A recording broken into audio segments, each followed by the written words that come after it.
Operative, served in the Middle East, knows the region well. Gary, are you confident that we can count on the Free Syrian Army to free up Syria and the Iraqis to free up Iraq?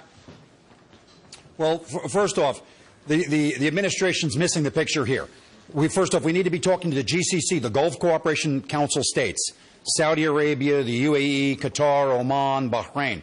We've got to get the Saudis and the UAE to commit into this thing. They've got to commit with money, air power. We've got to get some of their ground troops involved in this, too, because you don't want Iraqi Shia forces going into the Sunni area to fight there. That is not good. Let's just talk about the Iraq area first.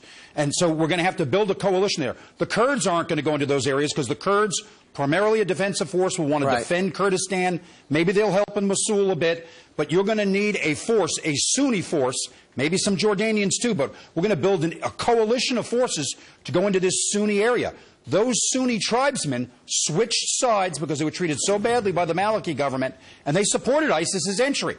So this is a significant political and sustained effort that's going to be required here. That's one thing that the President said correctly. It's going to be a sustained effort. But he's not even talking about the partners properly on who we're going to need to do this job. Right. So we have to convince the Saudis to put troops on the ground, the UAE to put troops on the ground. They've used their fighter jets.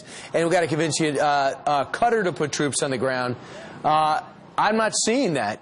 So far, what kind of leverage do we have to get them to act their own safety? Look, in the end, ISIS presents a threat to all of them.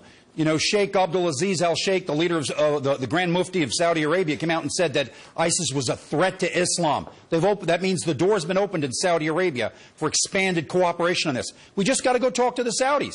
The Saudis are suspicious of the United States because we were talking to the Iranians without consulting with them about their nuclear program. So we're going to have to repair our relationship with Saudi Arabia. There's a lot of heavy lifting diplomatically that's going to have to be done with the GCC to get them in. But we need Sunni forces on the ground in the Sunni areas. We can't come in with the Shia from Baghdad and from southern Iraq with these militias and drive into Sunni areas. That's not going to